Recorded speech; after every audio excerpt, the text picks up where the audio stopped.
And the chase does continue.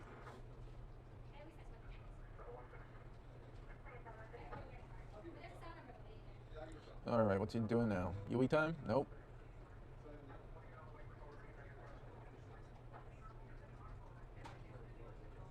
Hashtag Dusty Chase is active, everyone. Thank you for making that happen. Follow along there on Twitter. You could do the hashtag Dusty Chase. We do appreciate it. Boy, I just hope this ends well and gets this suspect in custody. You don't know what he's going to do, you know? Obviously, he or she, you don't know yet. But we've seen chases go 5 minutes, an hour. I've done a chase, folks, where it went 2.5 hours. No kidding. I've done chases where it was a semi. And for those of you, I think you'll remember about a couple years ago, we had a semi that was almost going to make it to Arizona. He was coming from California, and he finally pulled over. But who knows what's going to happen next? Thanks to the more 14,000 of you now on Facebook Live watching this worldwide with us. Let us know where you are watching from. We have people watching all over, from Denver, Florida, Georgia, I'm seeing Alabama. Thank you for checking in there. Mississippi, Wisconsin. Wow, you guys are doing great.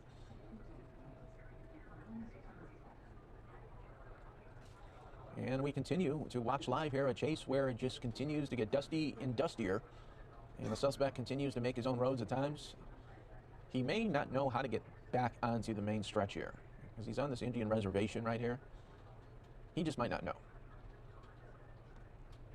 Okay, we got Jessica watching from Asheville. Boy, if you're watching from beautiful Asheville, North Carolina, that's a great part of the country. Boy, I love those mountains there. So pretty. Thank you, Jessica, for tuning in and watching.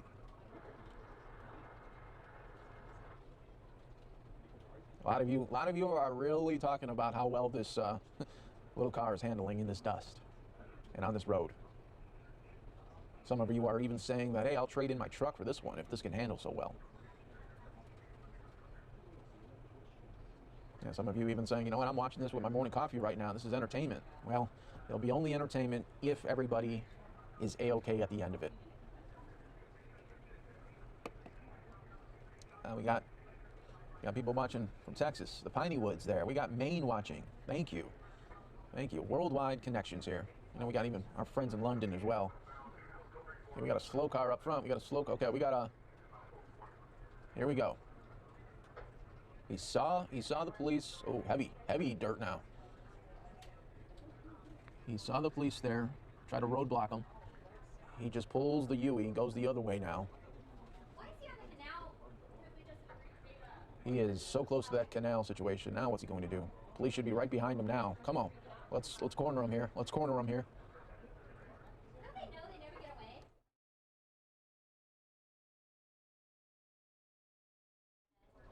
away? All right. We got the DPS helicopter right here. Now they're all lined up here for him. Here we go. We got the DPS putting right in the middle of the roadway for him.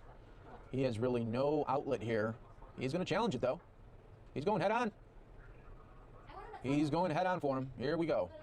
He went right on that dirt and blew past the police. Now he's going down. Oh, I thought he was going to go right down there. Nope, he's going to hang a right here. Here we go. Chase continues. Dusty Chase. Hashtag it, because we are going worldwide with this right now. More than 17,000 of you watching. Thank you for being part of this. You just don't know how it's going to end. I know a lot of you maybe are coming in the middle of it, or you started with us in the beginning, but no doubt you're going to be with us until the very end. How is this all going to end? And that's what we're going to wait and see right now.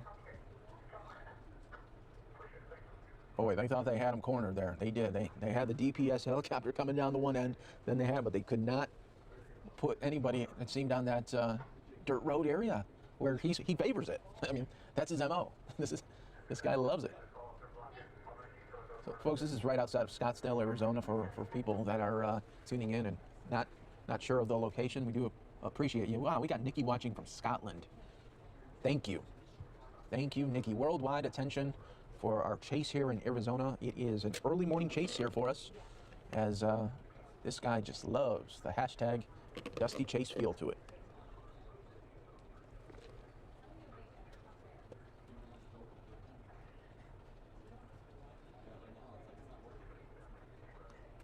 How does he think, though, he's going to get away? You got the helicopters up. You got all the media helicopters are above it. You got the DPS watching. You got the police in the cruisers as well. This guy doesn't have a rocket ship connected to this little Kia. There's no way he's going to get out.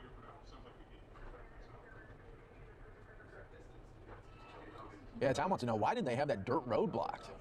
I don't know, Tom. That's definitely his MO, right? I mean, he just hangs on these dirt roads. You think, why would he be go down a road? That's too normal. And here we go, everyone. We are continuing to watch this all unfold. Happy Wednesday to everybody, and providing you with some content that is always engaging. Close to 28,000 of you are now watching on Facebook Live. We appreciate all the Fox stations from around the country also tuning in and taking this. And okay, we got to slow down. What's he see in front of him? He must see something in front of him he doesn't like here. Hey, why don't you just go in that field?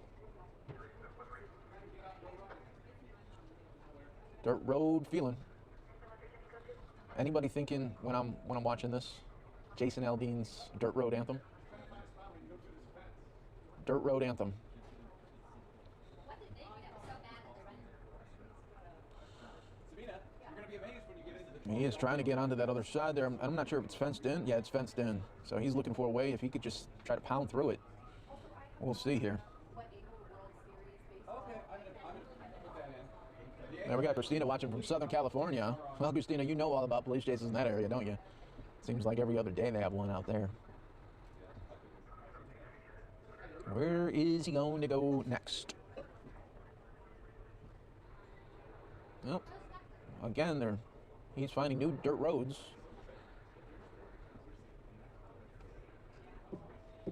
This guy makes his own roads. He makes his own areas to travel through. I mean, how does this... Look at this.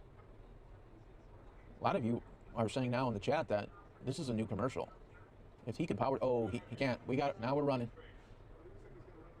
Now we are running. It looks like he's trying to get rid of something. Got more people coming out. There we go. Hands are up. The wipers are going. Oh, we had multiple. We had a lot of people in there.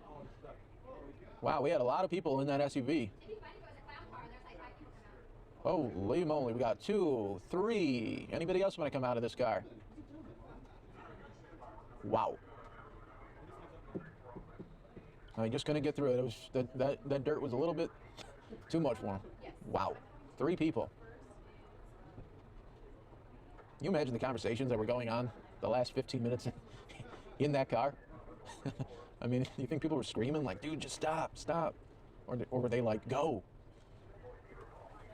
Mike Lorber in Sky 5. This all began at Latrobe High School, elementary school. Mike, what's going on? We have now have a high-speed pursuit, Marion, that has gotten onto the Eisenhower Expressway in the last 30 seconds or so. Our last report, there was a report of a lockdown due to a shooting near Latrobe Elementary School. We heard a dispatch about a minute later of a vehicle that initially was near Roosevelt and Pulaski, went north of the Eisenhower Expressway, drove erratically, went through some gas stations, and has been driving erratically ever since with this Jeep. One person ran out of that vehicle at one point. I believe that was over by Costner. Now the vehicle is out on the Eisenhower Expressway, right around, it looks like the central exit. Of course, the Eisenhower is very busy this time of day, driving up on the side embankment now in the grass, heading towards, as it gets back on the ramp, the Central Avenue perhaps exit, or is going to stay on the expressway, switching all the way over to the left shoulder. So this is a very erratic driver. Again, there was a dispatch of a shooting near Fillmore and Sacramento. The school, Lathrop Elementary, was on lockdown. That admitted a search for this Jeep. The Jeep, they've been after it now for about the last 5 minutes or so. We have seen about 12 to 15 Chicago police officers at high rates of speed trying to get this suspect. All right, so we've got the suspect now that has exited the Eisenhower Expressway. Let me get my bearings here. I think we're going south on Austin here, south of the Eisenhower Expressway. Looks like south on Austin, south of the Eisenhower Expressway. You see the Jeep in the forefront. You see the officer now trying to get into northbound traffic to get in front of this Jeep here. South on Austin eventually will make its way down to Roosevelt Road.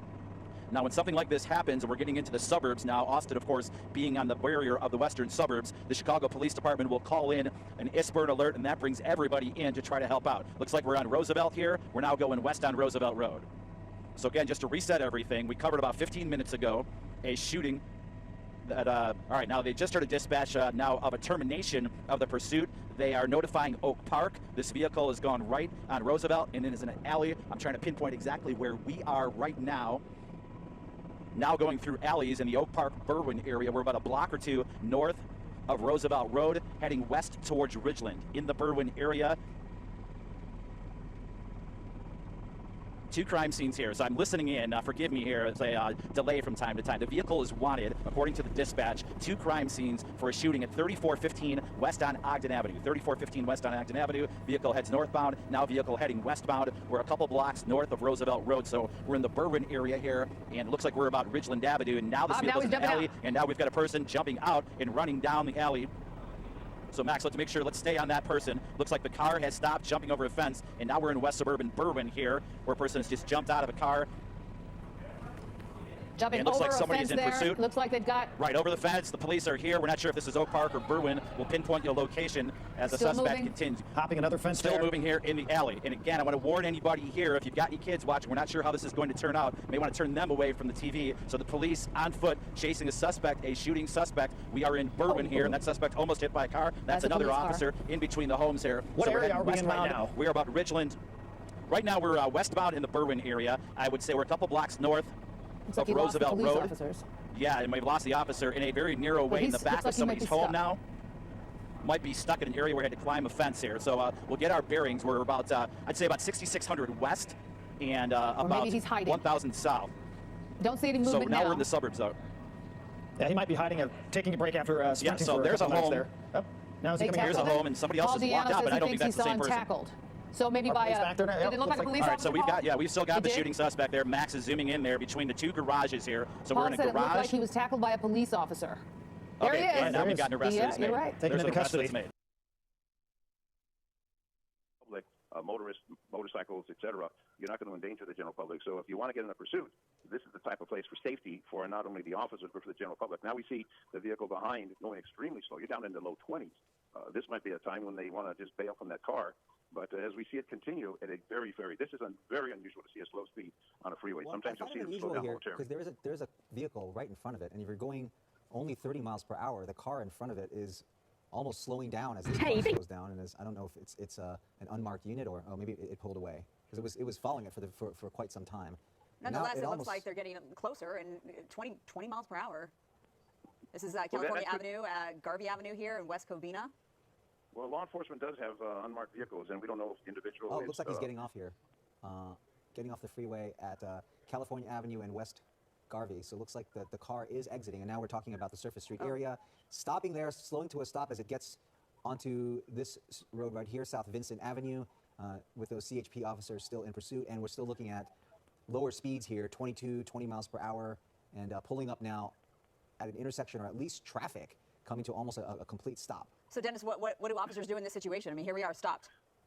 Well, this is very, very unusual. They'll continue following, hopefully take the person to custody as soon as they can to get them off the road. But as we see the vehicle driving extremely slow speed, extremely safe condition, the officers will follow and they'll apprehend as soon as possible. As soon as the individual comes to a full stop, officers will alight from the vehicle or the person out of the vehicle. Once we get to that point, taking the individual to custody, whether it's a male or a female, we can just define it now as a suspect. But we've got plenty of units there. I think we've got LAPD air unit overhead assisting with this. You'll see local jurisdictions start to show up. But the CHP will maintain control of this pursuit. They're the primary agency. They do have authority throughout the state, whether it's on a freeway or surface street. So they'll maintain control of this pursuit as the primary agency, and they may be joined by the local agencies as they pass through those surrounding communities.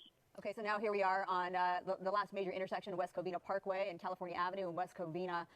So, I mean, this has to be the most maybe polite pursuit that we've covered in some time. Nonetheless, it's still dangerous because this person is not, we don't know what this person's capable of, why he's, or he or she, the suspect is not obeying officers as now we come to a stop. We don't know how many people are actually inside this Honda, this two-door silver Honda. I think it's certainly what makes it a little bit more unusual is that this driver seems to be obeying a lot of the traffic rules, and it's not typical of what we see for police pursuits. If you're just joining us now, we want to welcome you to the Fox 11 News at noon, an extended edition as we are covering this police pursuit that just got underway about a half hour ago in the Mid-City area on La Brea and the 10 freeway. We are told that there was some sort of an accident or a collision involving this silver Honda and a CHP cruiser, and the driver of that Honda continued to go along the 10 freeway. It went through the downtown area and then now got off on the surface streets in the city of West Covina. And now it does look like the driver is taken off here 43 miles per hour down West Covina Parkway with several police cruisers from the CHP now in pursuit of this vehicle. Dennis, what did you just make of that? There they were stopped. One of those unsuspecting drivers just got out of the way because clearly saw the number of police cruisers behind them at that stoplight, and then now it seems that this person is more determined to get away, going just as fast as he or she was on the 10. Well, what we know is the sirens are blaring. We got the lights flashing. There's no question that the officers are behind. You might find the local agency, and I don't know if the local agency is now behind as the unit directly behind the suspect's vehicle, but clearly the driving pattern is very unusual, very bizarre. Stopping, not going through red lights, driving in a rather careful manner. I think that what we have behind there is local agency.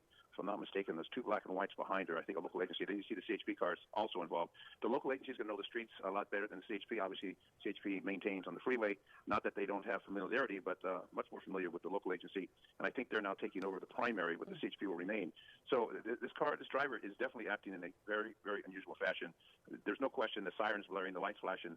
They know something's going on, but nevertheless, they keep on driving like it's just a regular day, driving out, going to lunch on a casual atmosphere out in West Covina. It's very, very unusual. There's local police, that 09, the shop number 09, that's the local agency, West Covina Police Department, now behind, along with the CHP behind them. And some information that we are getting from our assignment desk here, that an officer telling us that this person sideswiped a patrol car, and that they always need to assume, and you can speak to this, Dennis, that there is more than one person inside a vehicle in a situation like this. You can always assume that. You always assume the worst. They could be armed. They could have committed any type of crime prior to that. The fact is, you sideswipe a law enforcement vehicle, you think the conscious person would stop and exchange information. It's not a lengthy investigation. They take photos, they do the report, you're on your way, unless they're under the influence of alcohol, drugs, marijuana, whatever the case may be. But this driving pattern is very, very unusual. Whether it's a male or a female, they're driving in a very safe manner according to the speed, according to the driving pattern, not driving on the wrong side of the roadway. And we know over the years we've covered many pursuits, whether on the wrong side of the roadway, over the center medium, making U-turns, all types of behavior, driving the wrong way on freeways.